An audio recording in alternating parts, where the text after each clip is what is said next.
যে বেঈমান আপনার কাছে থেকে চলে গেছে স্বার্থ আদায় করে নিয়ে সেই বেঈমানের আশা বাদ দেন। যদি পরবর্তীতে যদি আপনি ভালো হন, ভালো টাকা পয়সা জমাইতে পারেন, ভালো ইনকাম থাকে আপনার, ওই বেঈমান পরবর্তীতে আপনার টাকা পয়সা দেখে আপনার কাছে এমনি ঘুরে আসবো। কোনোদিন ওই বেঈমানের কথা মনে করেন না। বেঈমান আর স্বার্থপর এনে থেকে মনে হয় যে সর্বোচ্চ ধোঁকাবাজ, এর চেয়ে ধোঁকাবাজ বেঈমান আর হইতে পারে না।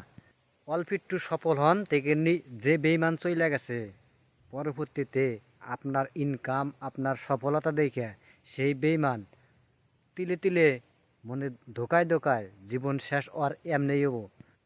এই কথাগুলা আমি প্রতিনিয়তই কয়ে থাকি এবং মেসেজে এবং ভিডিওর মাধ্যমে। তা আজকে আর একটা দিলাম আপনাদের মাঝে। কি লেগা দিলাম আপনাদের মাঝে, একটু ভালো করে শুনে দেখেন, ভালো করে পরীক্ষা করে দেখেন, তো অবশ্যই বুঝতে পারবেন। তো পরবর্তীতে মনে করেন যে যে বেইমানগুলো যায় না স্বার্থ আদায় করে নিয়ে অল্প একটু মনে ভালো থাকার জন্য আপনার কাছে মনে অনেক ভালোবাসা দেওয়া দেখাইয়া কাছে এসে কথা কইয়া মানে যে মনটা নরম করে হারা মোটা অঙ্কের একটা অর্থ আদায় করে নিয়ে মনে যে তারপরে চলে যায়। তো আপনি মনে সবসময় ভাববেন যে আপনার কপাল নিতে পারে নাকি, আপনার অর্থ নিতে পারতে, টাকা পয়সা নিতে পারতে, কিন্তু আপনার কপাল কোনদিন নিতে পারে নাকি।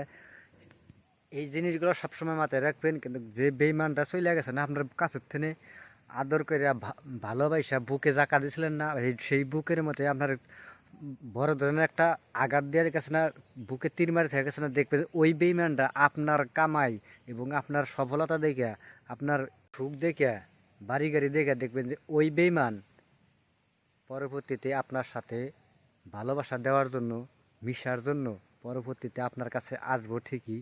কিন্তু ওই সময় যদি আপনি বুকে জায়গা না দিয়ে বুকে জায়গা দেবেন ঠিক, কিন্তু বুকে জায়গা দেবেন কীরকম জানেন, ওর জায়গা থাকবো পায়ের নিচে, বুকে না, মাথায় না, পায়ের নিচে জায়গা থাকবো।